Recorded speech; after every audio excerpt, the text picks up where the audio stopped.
Part 3, The Journey to Sonista. Chapter 1, The Road to Amer. Kino Amerk.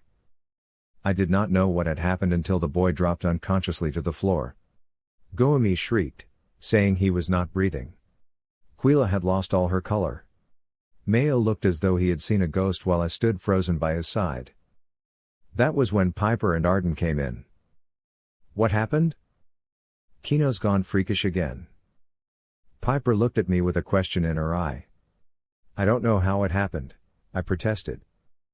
Leave some space around, Goemi said. Make room, please. Move back. We moved to clear some space. Mayo inched a lot farther than was necessary. Goemi put her hand over her twin's chest and shut her eyes as she puffed air out of her mouth. Sweat rolled down her brows. Then Mira sat up with such sudden force that it knocked Goemi backward towards the other side of the room. It was a few seconds only before Mira sagged back down to the floor motionless. This time, he was breathing. Arden bent down and gathered Miro in his arms. Goemi helped him by lifting his legs. They put him on the cot. Unconscious, Miro looked harmless. What was that? Pyper asked. I opened my mouth to answer her, but it was Mayo who spoke. Kino killed him. What? Pyper said. How did it happen? It's not my fault. I yelled. Someone must have that power, or I wouldn't have been able to do it. I said angrily. But you did, you murderer. Mayo shouted back. I felt the blood drain from my face. My lips twitched as though words wanted to escape them, but I had nothing to say. I did what I was always good at. I squeezed myself hurriedly towards the door and ran away. Kino! Pyper yelled after me. Mayo, that was so insensitive. Does anybody around here ever respect the sleeping people? Goemi shouted. I did not hear anything anymore except for the sound of my feet as they rhythmically thumped the ground. When I felt like I was safe enough, I slumped to the ground and cried. What was happening to me? Am I crazy? Is my power horrible? Is it the reason the Emperor wanted me dead? But I swore it wasn't my power. I must have copied it from someone else, but from whom? What was I thinking anyway?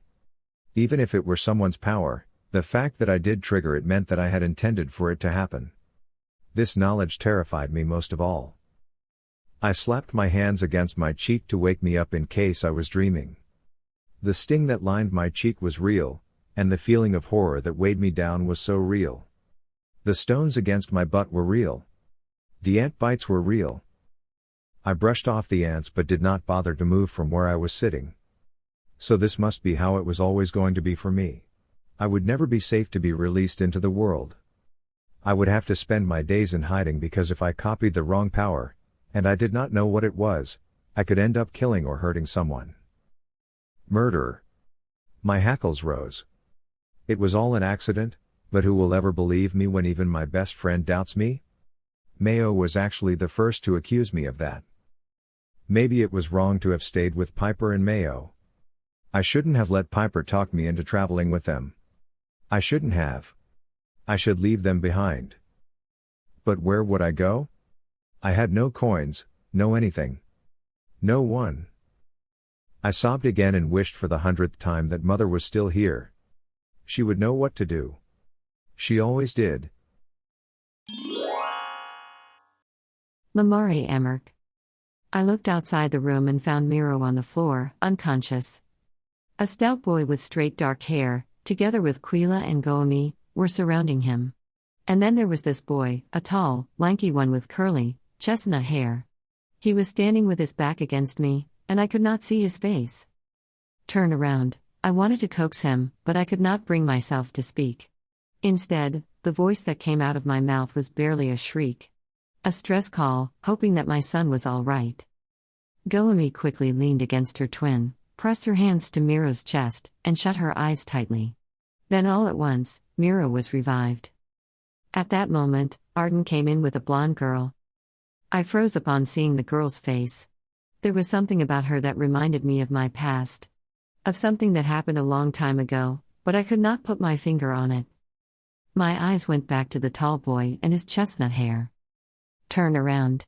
But his back remained to be the only thing visible to me. I wanted to see his face. Then slowly, he turned, and it was as though everything was happening in slow motion. The stout boy said that it was the tall boy who killed my son. No, Miro can't be dead. Goemi will always be there to revive him. They coexist because the gods willed it so, a balance of their power. The tall boy looked confused and ready to cry, and for a brief moment, I caught sight of his seemingly green eyes.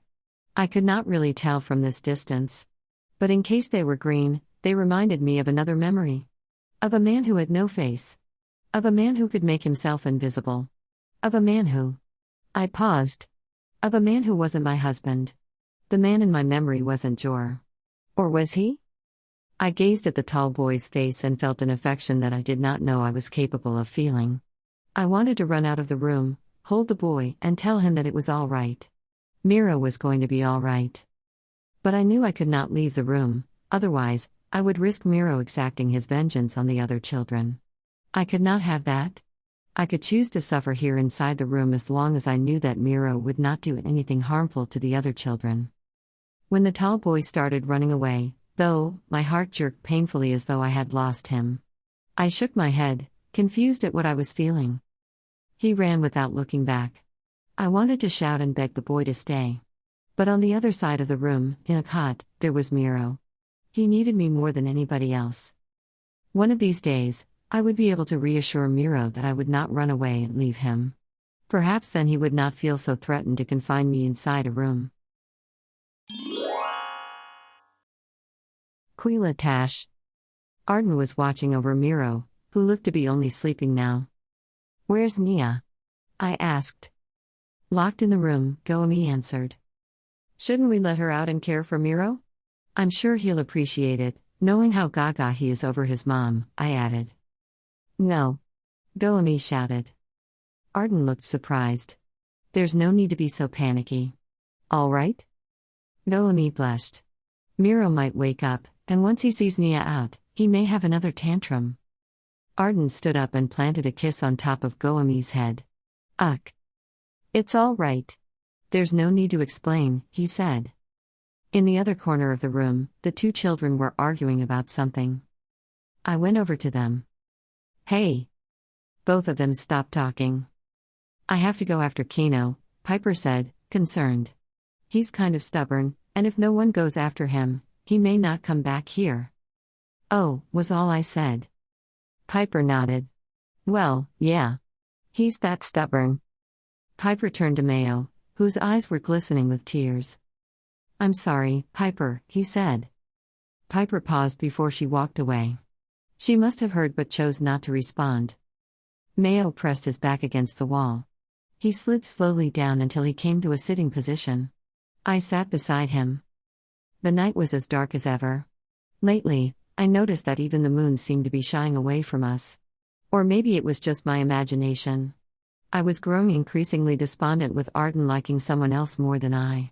And to top it all off, these adventures were becoming more and more terrifying. Miro is his usual self, a raging lunatic. Bah! If the world had once been clothed in the soft textures of gentleness and kindness, it was now coming to resemble something more like chainmail. Violence was everywhere, and it seemed like ideals of hope, trust, and benevolence were mere fairy tales. "You shouldn't have called your friend a murderer," I said. "Who needs your stupid opinion?" He growled at me. I flushed. "You can't call your friends names. You hurt him." "You're wrong. Friends can call each other names. It doesn't matter if they're true or not because friends forgive each other," Mayo added sullenly. I did not say another word. "He isn't a freak." "He is," Mayo insisted. "Whatever you say," I exhaled, rolling my eyes in frustration. If Pyper said that Kino is stubborn, he's in good company because I believe Mayo is the same. "No. I mean, Kino is," Mayo continued. "If you knew him, you would know that he didn't have any power. His life changed because of a sham performance, a show to make him a citizen. Everything went crazy from there. All at once, he developed a power. He could copy powers, he doesn't know how to control it, and in that way, he is a freak." He paused. A touch of affection crossed his eyes. But he is my freak. He will always be my best friend, no matter how freakish he becomes. I felt a lump forming in my throat. Mayo did not seem to be so bad at all. True, he was quick to throw around hurtful words, but he is a friend. Wait a minute. I think I missed something in what Mayo revealed. Mayo continued staring at the door, probably waiting for Pyper and Kino to return. Since there were no more available cots, I decided to stretch my legs before leaning my head against the wall. This was probably the next most comfortable way of sleeping now. The day had been long, and I was tired. On the other side of the room, Goemi was watching over Miro, and Arden was standing by the doorway. My last thought was how handsome Arden was regardless of circumstance. And right before I fell asleep, I realized that was how I managed to sleep with a smile. Arden was always the last image inside my head before I drifted off. The Swordless Swordsman. I walked over to the door of the room where Nia was being kept. If I pressed my hands against the door, I wondered if I would know how she was. Nia? I asked. Arden? Tell me everything has settled, she said in a rush. I glanced at where Miro was. He was sulking on his cot, and he would not touch his food. He was definitely one odd lad. Sometimes, I wondered if he would ever be well enough to understand human emotions. Miro's better, I suppose, I lied to Nia. She exhaled from the other side of the door. Would you like to come out? I asked. Nia was silent for a while. I'm not sure, Nia said. Do you think it's a good idea? I studied Miro from a distance. He was brooding. Goemi was sitting beside him. She caught my eye, and she shook her head as though she could hear what Nia and I were talking about. No, I said flatly. Maybe next time. Miro threw a tantrum. That's what Goemi told me. And then this boy managed to freeze his heart. It was bizarre. I mean, who would have thought that someone else shares Miro's powers? What were the gods thinking, anyway? She gasped but did not say a word as though she knew it all along. He's all right now. I'm sorry no one told you about it sooner. And I was sorry. I mean, she was locked in her room by her crazy son. I heard some sounds from the inside as though Nia was walking around. Hey, I said. Don't mind me. I'm thinking. Maybe it's time to move around. I mean, we've stayed here long enough. I could not go back to Loondu Market because the audience there knew about my show. I would like for them to forget the incident about Pyper first. Once the issue had died down, that's when I could come back. I'll talk to you later, Nia, I said. She did not reply any more, but her soft footsteps accompanied me as I walked over to where Goemi was. When I sat beside Goemi, she tucked her arm beneath mine and rested her head against my shoulder. Right at that moment, I forgot all about the gold coins and my dream because, just like that, she became the only dream I could ever possibly want. Miro's going to be fine, right? I asked. Goemi nodded without looking at me. I think so. He must be shocked. I mean, his power was used against him. I don't think he expected that to ever happen. And I always thought that my power could only be used to counter what my twin had done. Apparently, that's not true. I can reverse someone else's wrongdoing too. Don't you ever get afraid? I asked. Of what? Him. Goemi looked thoughtful. Then she breathed out heavily. No. I wondered if that was good or not, but I decided to leave it at that. This whole scenario. It's weird. I couldn't agree more. I mean, shouldn't we be moving along? But where will we go? I stopped. I mean, there's got to be a way to release Nia from the room. She's been there a long time, and I could sense that although she doesn't say it, she wants to get out of there. I feel bad about that, but she's the one who told me not to let her go. She doesn't want to make Miro mad, she said. It doesn't mean she likes it, though. She eased away from me and touched Miro's hand. Hey, she said. Miro sat motionlessly. Let's go to Amer, I told Goemi. The queen told me that if ever I'm in a mare, she would like to see me perform again. I bet she will give me another pouch of gold coins, and we can certainly make use of that. A mare? She asked. Isn't it a long way from here? We have horses. We can get there in a few weeks. I don't know.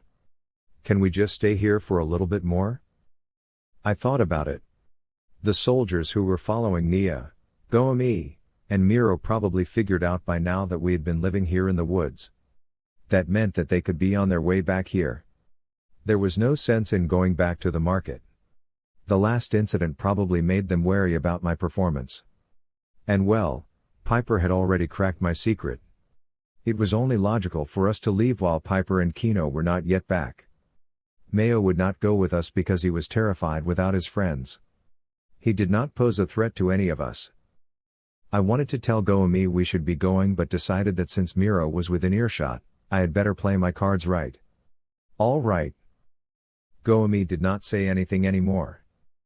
Let's talk later, I whispered against Goemi's ear before I stood up to look for Quila. Pyper, San Diego. It was a mistake not to go immediately after Kino. Now that he was hours ahead of me, it was no longer an easy task to track him. Kino! I shouted. Where are you? Come on out. There were no sounds aside from the rustle of the leaves. Occasionally, a few birds would chirp. You have to return to camp now. I shouted. But Kino was nowhere to be found. I had been searching for him for hours, and all I could find were his tracks from where I suppose he had sat. There were no other traces of where he could have gone. I slumped down, frustrated. Where would I find him this time? I rushed back to camp and found everyone waiting for me. It was Mayo who first approached me. Where's Kino? He asked, the worry etched into his face. After you called him a murderer, he went back to being his usual stubborn self, I said icily. Mayo's expression changed to one where I supposed he was ready to cry. His eyes had watered and there was a twitch at the corner of his mouth. I breathed in and exhaled slowly. I'm sorry. I shouldn't have said that, I said. I couldn't find Kino. I'm partly to blame too. I should have followed him sooner, knowing how sensitive he has become. Where do you suppose he'll go? Mayo asked. I shook my head. I have no idea. Quila was watching us.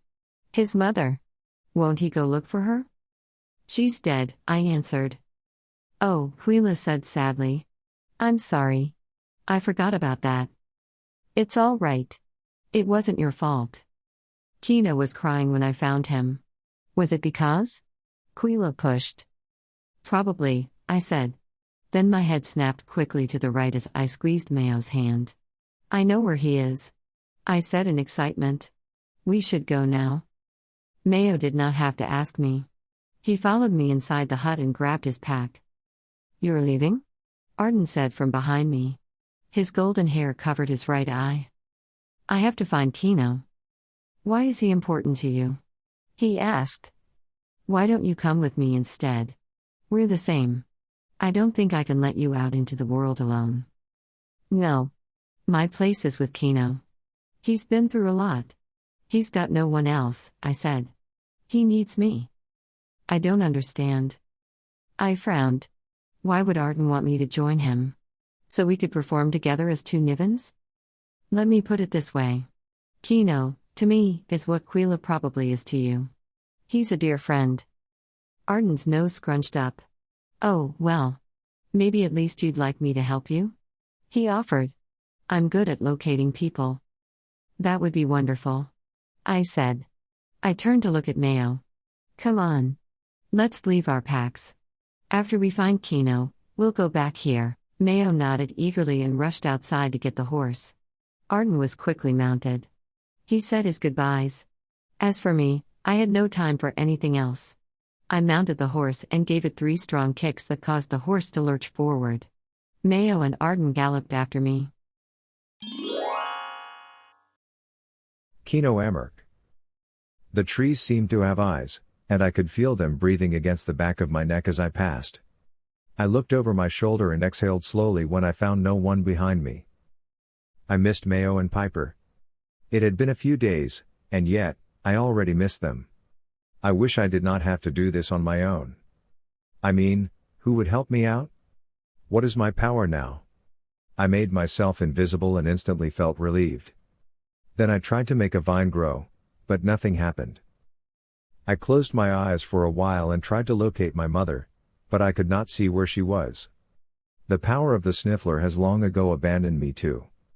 I was probably stuck with invisibility, freezing a heart, and Quila's stupid collection of voices. I wished I could choose which powers to keep. My knees felt wobbly, so I stopped at the next tall tree I passed and gazed up. Perhaps this would be my home for tonight.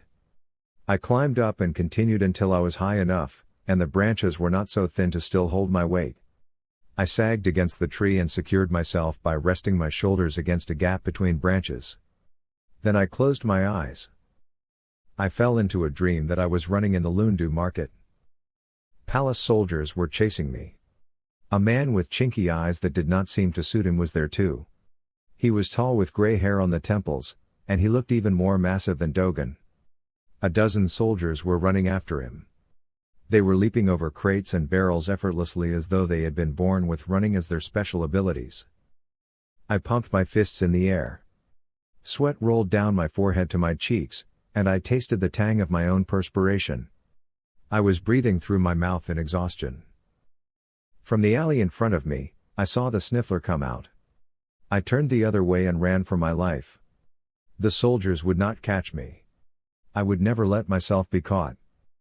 From behind me, I heard the eerie sound of arrows as they zipped through the air and plunged into a body. I froze and turned to look back. Another arrow whizzed and hit the sniffler. Again and again and again. This time, blood dripped from the sniffler's clothes, and I halted, frozen to the spot.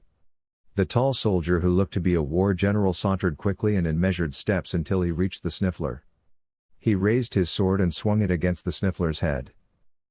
The last sounds I heard were the sniffler's final desperate pleas to save his life.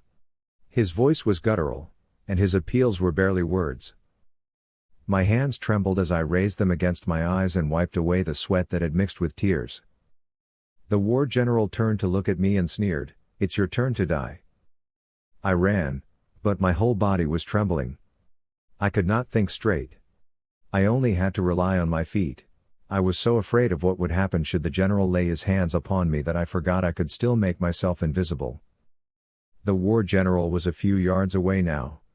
I stopped and watched as the general leapt towards me, hands outstretched as though to grab me. But right before his hands touched me, I slid sideways and turned invisible. I crept slowly and silently away from him. He rose to his feet, his eyes rounding. His mouth twisted in anger as he searched for me. But I was gone in thin air. The day was broken by his shouts. "Find him!" He yelled at the other soldiers, who went scurrying after me. I stood in the middle of the soldiers, not knowing what to do, praying that they would disperse soon and they would leave me behind. I was shivering, afraid that I would faint when I heard a thick voice address them kindly. "Soldiers of Canella, what is it you're looking for?" A man with white hair and a thick mustache asked. I studied his face. He had caramel eyes, and a cleft marked his chin. Gazing up at him, I was mesmerized. If this man had spoken to make me come out of hiding, I would have done so without any hesitation. The general turned to look at the man. "A boy." He ran away to that alley to your left. "You will find him there scavenging for food," the old man said. The general looked ready to object, but instead of saying anything more, he merely snapped his fingers and whistled. His eyes were still on the old man. "We will push now. Find the boy. Towards the alley over there," he said, pointing to the alley the old man referred to. I was left alone with the old man. He looked so kindly that I wanted to reveal myself to him. But I did not know who I could trust. "Show yourself," the old man said. The words were spoken so very gently that it came as a surprise to me that I could not deny him his request. My body flickered in the air before it solidified. I gazed up again at the old man and met his caramel eyes. He smiled at me and bent forward before touching my shoulder. "Let's go home now," he whispered.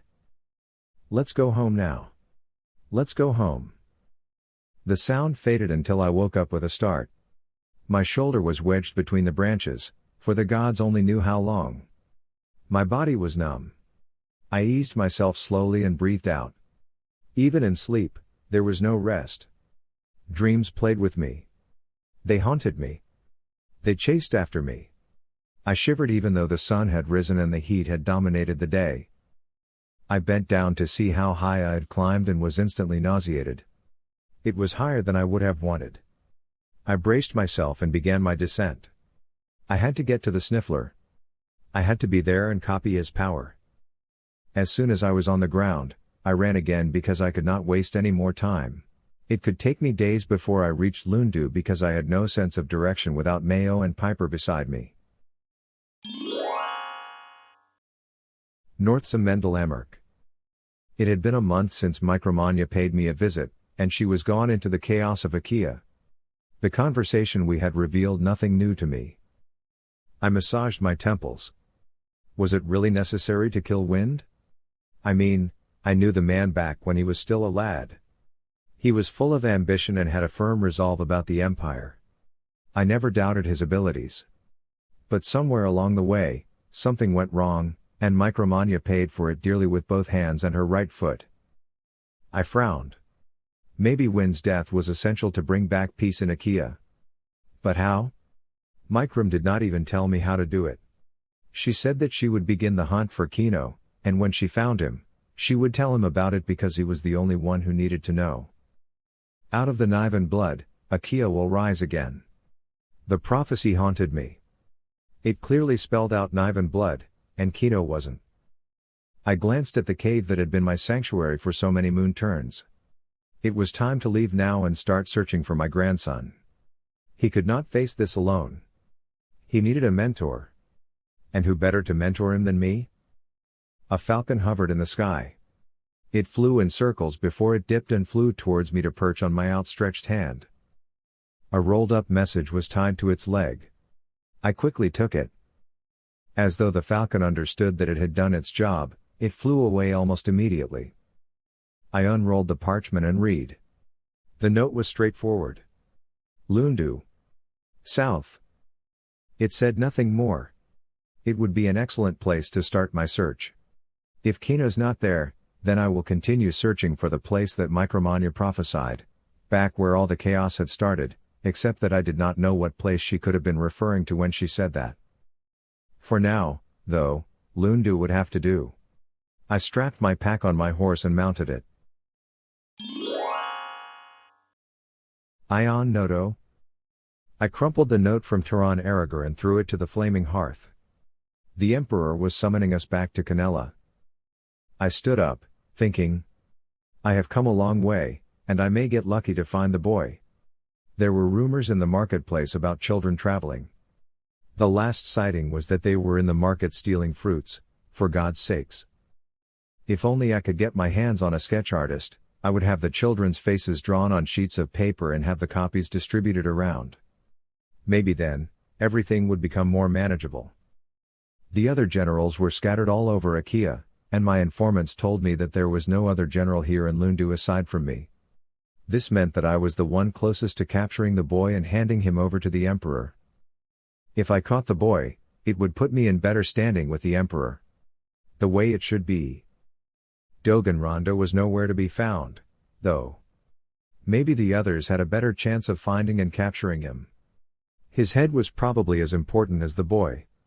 Imagine the Emperor's man-shield deserting the Emperor for a woman. It was plain stupid. A wanton act. If I were in his shoes, I would have already put a dagger to my heart. Better be dead than to have the Emperor's torment upon me. The question was, where was Lamare Emmerk? There was no news about the royal scribe. Was she ever really just a royal scribe? The answer to this question still bothered me. Somehow, there was something familiar about her. I remember reading about her in my notes from long ago. I shook my head in disgust. All of these efforts and it would now be left behind because the Emperor wanted us back in Canella. It was not right to go against the wishes of the emperor even if I was sure that a few more days and I would be able to capture the children finally. But I had to stay longer. I slumped back to my seat and opened the drawer. It was sealed with 2 bolts. If anybody ever tried to open it, I would instantly know. I inspected the locks, and they did not look as though they had been tampered with. From my pocket, I drew the keys out. I inserted a key on one end and the second key on the other end. I twisted the keys simultaneously until I heard a click. I pulled at the drawer and took out the sheets of paper. I had to go over them again, study the information I had, and see what else I could piece together that I might have missed the other times I looked into them. It was dangerous to keep these documents, and I should have long ago burned them. But sometimes, my memory failed me, and I did not want that to happen ever again. I leafed through the top pages of my messages. These were accounts of Akean. Events that happened after the Akean Wine Festival. The insurgents' uprising in Amer. Quenched under the hands of Queen Marcella Benilde. 1,000 deaths. There were some names of royalty listed together with soldiers that died. These were all acts of desperate people. It was also stated in one of the notes that the Queen was a loyal supporter of her son.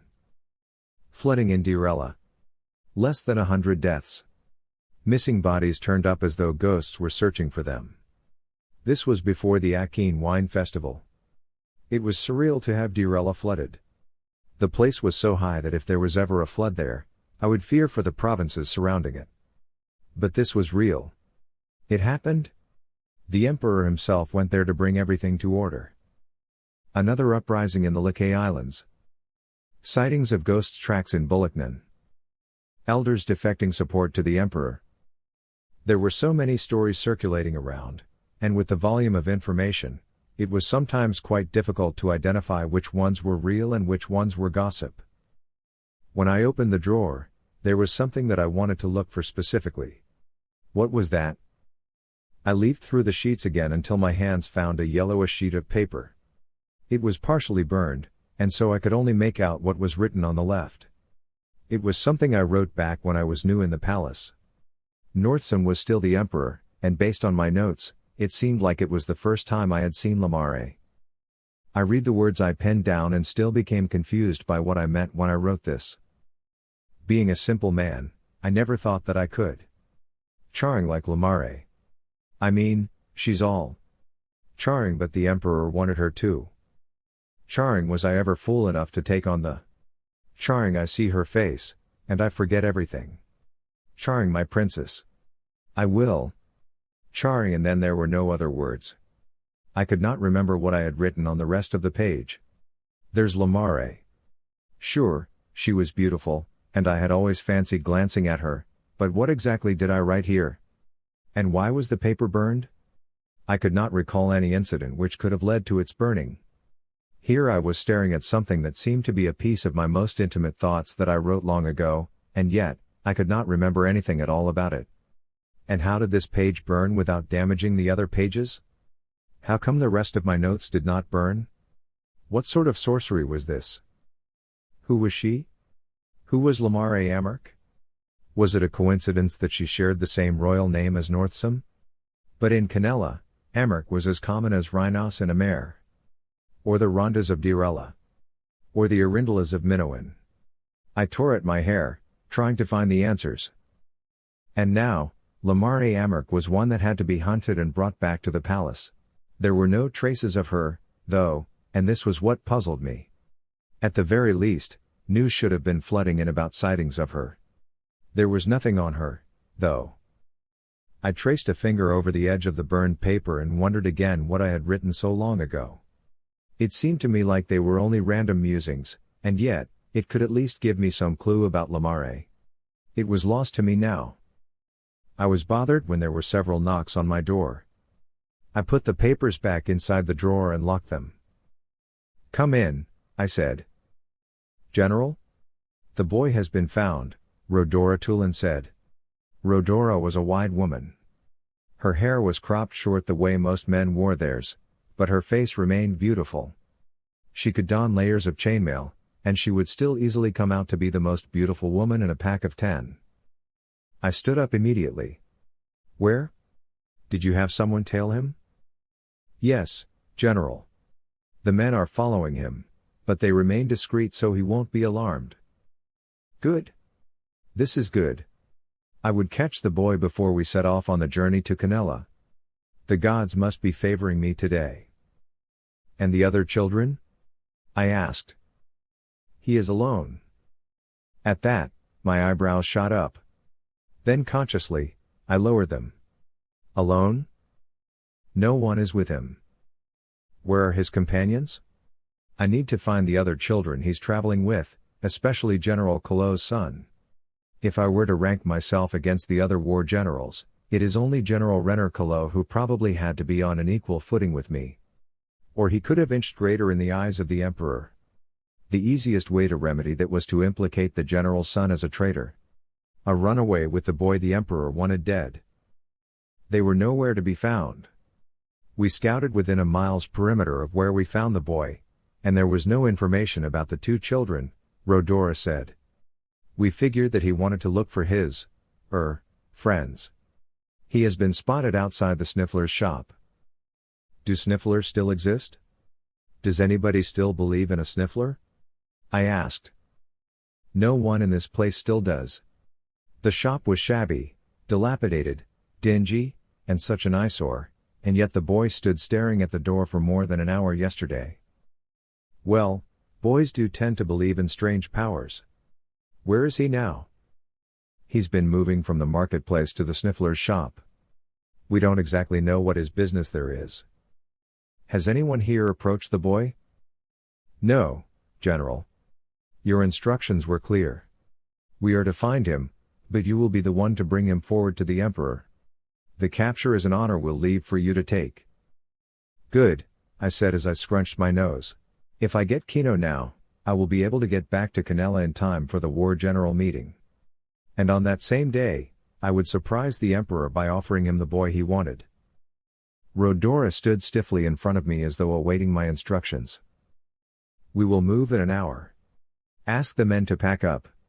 As soon as we have the boy in custody, we will start with the journey to Canella, I said.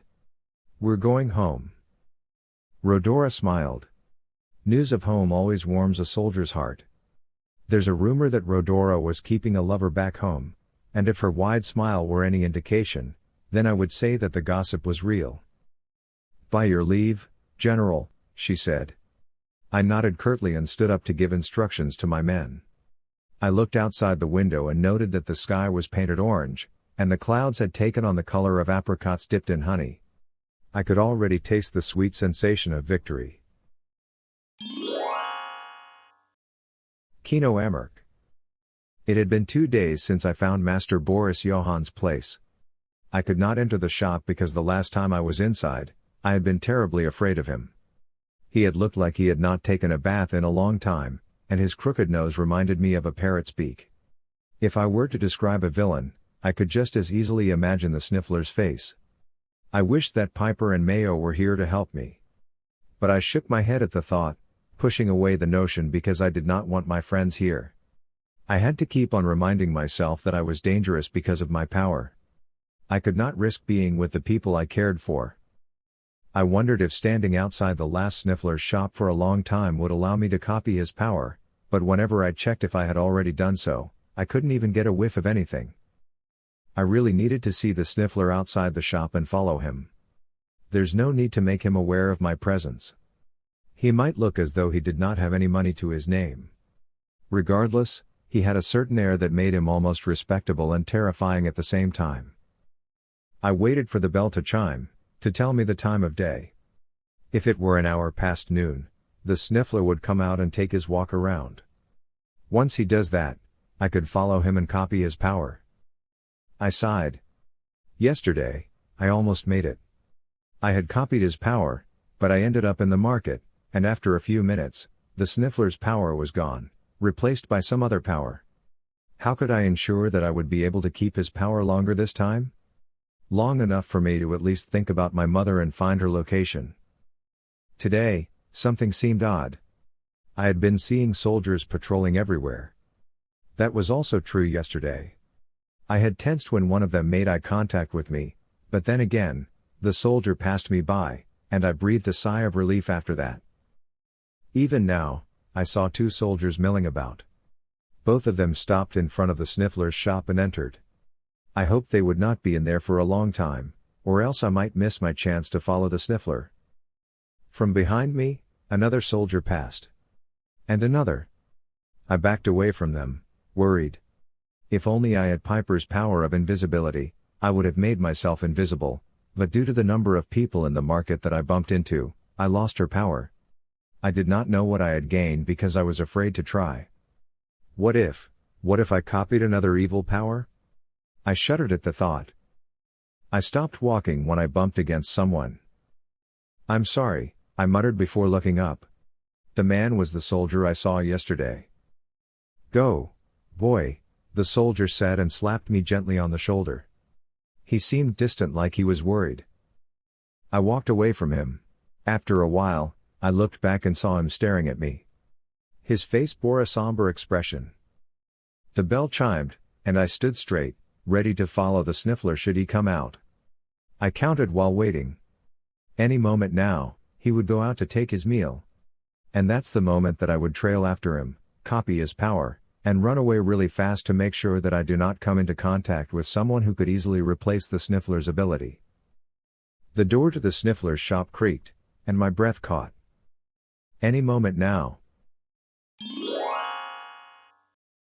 Pyper, San Diego. Arden and Mayo were riding hard from behind me. They tried to outrun me, but I did not give them the chance to take the lead. I could almost imagine what Kino would do. I galloped along the cobbled streets towards the Loondu Market, hoping to find him soon. When I saw him, I would never let him out of my sight ever again. I quickly glanced back at Arden and Mayo and saw them on their horses, faces serious. At our pace, we would find ourselves at the sniffler's shop soon enough. Ion Noto. Precision was my friend. I could not act on impulse because I always had this urge to make sure that everything would go as planned. There must be no death if it wasn't necessary. I looked beside me and found Rhodora riding her horse. She looked stern and ready to fight. To our backs were the rest of my soldiers. Their horses were already carrying our packs. As soon as we captured Kino, we would start the journey towards Canela. I could only imagine the honor the capture of the boy would bring to my name. If only I could also bring back General Kilo's son. That would be grand. Rhodora turned to me. "There he is," she said, pointing at the boy who was hiding behind a barrel. He could not be exactly hiding because he was still standing straight, but there was something about his stance that told me he was ready to run any time. I pulled the reins of my horse until it stopped, my eyes still fixed on the boy. There was nothing unusual about him. He looked young, and I guess he really was because he had just presented his power in the palace, which could only mean that he was somewhere between 12 to 15 moon turns. The boy was thin with unkempt hair. If the emperor had ever been afraid of this boy, I wondered why. The boy shifted in his position, eyes still trained on the sniffler's shop. What could the sniffler mean to him? Was it merely to find his friends? "He was here yesterday?" I asked. She nodded. Her eyes were fixed on the boy too. "I don't understand his fascination with the sniffler. And yet, he just stands there." "Like that?" "Exactly like that. There must be something special about the sniffler that I did not know about." The sniffler's power was supposed to track missing people, and this had proven to be a valuable ability in the past. Over the moon turns, new powers had manifested resulting from intermarriages across the provinces, and the long-ago gift of a sniffler had almost been forgotten. It was no longer an honor today to be referred to as a sniffler. Slowly, the power became unpopular. And here I was staring at the last shop of a sniffler. Maybe they still had great powers. Maybe. Or maybe the boy had some kind of relationship with the sniffler. I had to find out. At that moment, the boy peered around. His eyes lingered on the soldiers passing by. Then I caught his eyes. From afar, they looked so innocent that I began asking myself if what I was about to do was right. This boy did not seem like the wild, dangerous person the emperor could have feared. Even if the boy possessed Distantecus, I doubt he could use it to fight my men and me. Perhaps the best he could do at this point was throw rocks at us. The boy shivered. I did not want to scare him and drive him away, so I averted my gaze. Capturing him would be easy, but I needed to know if there was a connection between the last sniffler and the boy. I dismounted and walked towards the sniffler's shop. "Watch the boy," I hissed to Rhodora, who nodded and immediately fell behind me. The shop's door creaked as I pushed it open. The putrid scent of decay greeted me, and I had to restrain myself from spitting out. The place smelled of old, worn shoes. At the far end of the shop, 2 of my men were talking to the sniffler. I coughed.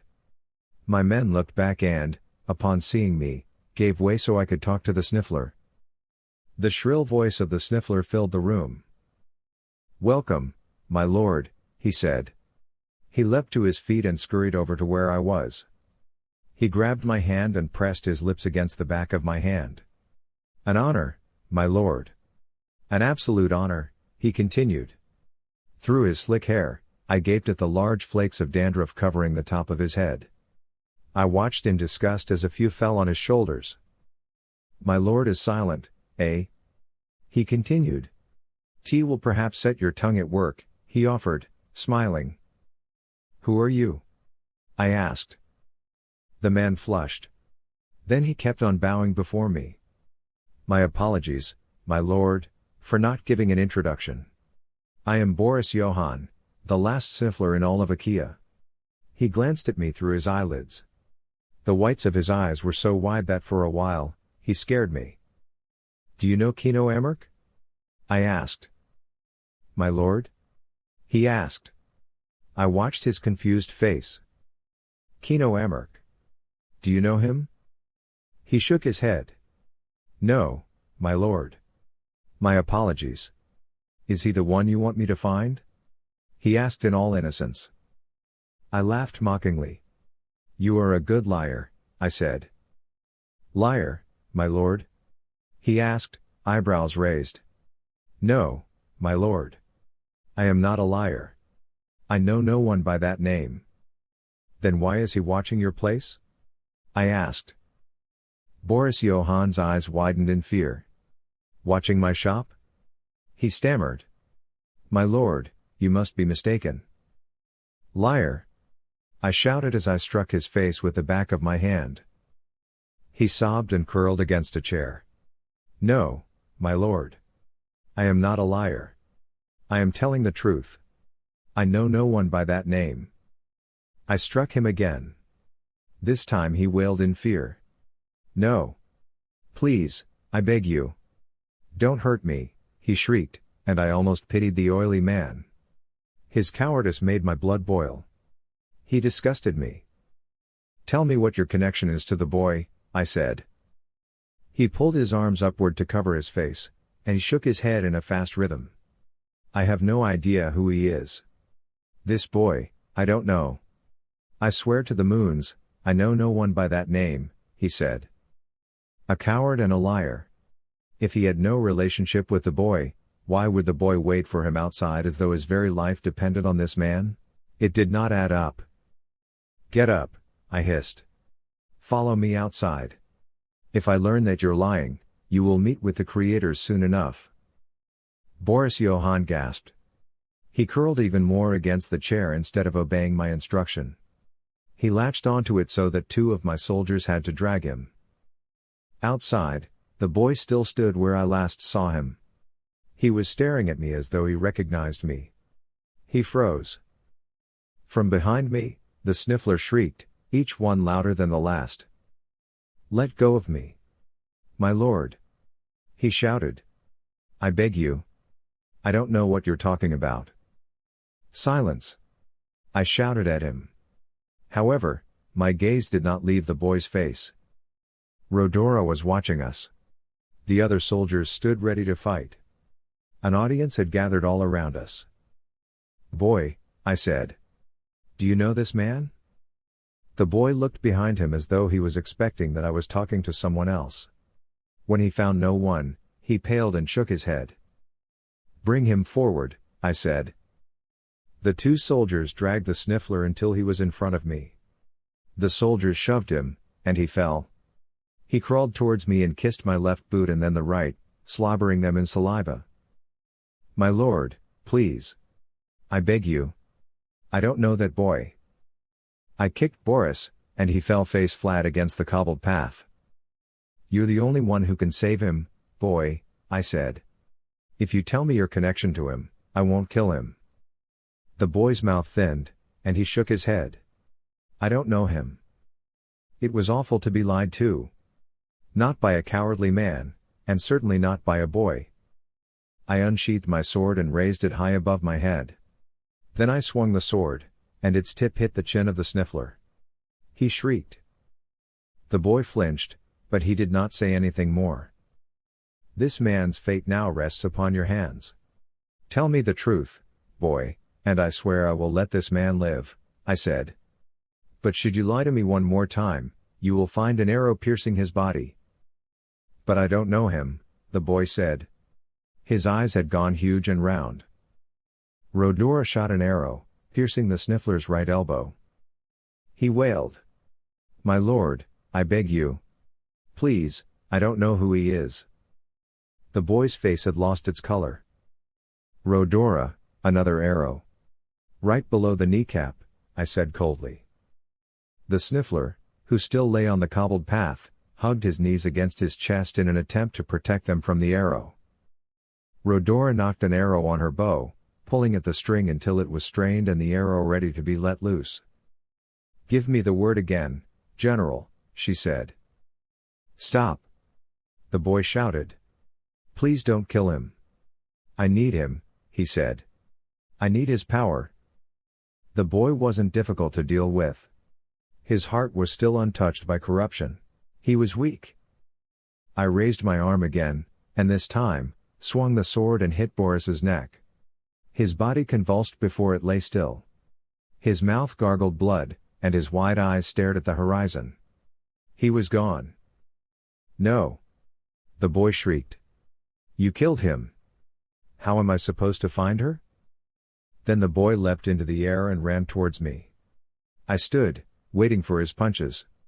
But when he was an arm's length away from me, he swung, and my head flew sideways as the strength of his punch touched me. I fell back, surprised at his strength. I could not believe it. He was as strong as I was.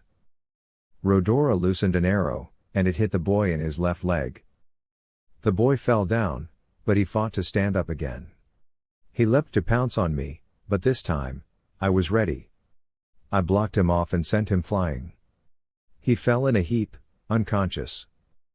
I touched the corner of my lip and saw blood on my finger. That was one strong punch. Bind him, I ordered. Tie him to a horse and don't release him. He will be our gift to the Emperor, I said sullenly. It does not lend credibility to my image, being hit in the face by a boy. But it's over now. The boy was captured. A crowd had already gathered around us. You all right, General? Rhodora asked. I sneered at her. Then I mounted my horse. Let's go. The boy will ride alongside me. Wake him up so he will know the consequence of hitting me in the face. Pyper, San Diego. Make way. I shouted at the crowd. All around us, the Loonduns were bustling like headless chickens. Some even started crying. An old lady was shivering on the side. Arden jumped from his horse and squeezed himself through the crowd. I jumped from my horse too and sprinted towards him. Without hesitation, I turned invisible. When I got to where the chaos was, I saw Master Boris Johann's dead body. I shivered as I looked upon his glazed eyes. The soldiers' backs were all I could see. I ran after them. Arden was nowhere in sight. Mayo was still on his horse, and he was having a hard time squeezing through the crowd. His position gave him an advantage as he could see farther. He's captured. Mayo shouted. I looked at Mayo. What? Kino's tied to a horse, he said frantically. I'm not sure if it is really him, but it is a boy with brown hair. It looks like him.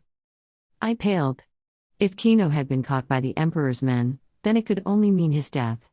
And I could not let that fate befall my friend. I ran towards Mayo. I pulled at him so he would jump off his horse. "I will go after them," I said rapidly, not giving him a chance to speak. "But, Pyper," he shouted after me. From my right, I felt someone grab the reins and sit behind me. "Not without me, chum," Arden said. I did not care if anyone saw the horse disappear before his or her eyes. I did not care anymore for my power to be revealed to the world. All that mattered was to save Kino. I kicked at the horse, and it lunged forward. Its strides had grown longer, faster. My hair flew behind me as I kicked and kicked and kicked until the back of my feet felt numb in precisely the same way that my heart was feeling right now. Mayo Kilo. I scrambled through the crowd and looked down at the sniffler's body. Poor guy, I thought. It was only a few weeks ago when he was still so alive, pushing us out of his shop. And now, he would not get up anymore to introduce himself to prospective clients as the last sniffler. I put a hand over Master Boris Johann's chest and thought of an apple. I closed my eyes and searched for anything foul in his body, but all I felt were the wounds. There were no traces of poison. There was nothing I could do for him anymore, so I bent down and closed his eyes. It was the only act of kindness I could offer him. I stood up warily. It felt terrible to know the limits of one's power. I had to go after the soldiers. Pyper and Arden were right behind them. So what should I do now that they have put miles between us? What would Kino do if he were in my shoes? I always thought of Kino as the logical one. So whenever I was faced with a dilemma, I paused and thought about what my best friend would do. I cannot run after them. I might only bring trouble. The best I can do is go back to the woods and tell everybody about what happened. Yes, that would be better. A backup needed a backup. If Pyper and Arden should fail in their attempt to rescue Kino, I had to be the other backup. But I could not do it alone. I searched for the other two horses, and luckily, I was able to retrieve them. I rode the black, lean one and took the reins of the plump mare. I hoped I would reach the woods soon. If I did not come across them, I was sure we could find them in Canella. As soon as I kicked at the horse, I felt horrible. What if the soldiers kill Kino before reaching Canella? What if Pyper and Arden decide to stop the soldiers? What if they get killed too? I pulled the reins of the horses to stop. Then I lurched to the side and started throwing up all I had eaten earlier. My face was flushed when I was done. My stomach felt better, but my heartbeat never returned to its normal speed. When my senses had returned, I started riding like a madman to get some help. Somebody had to help us.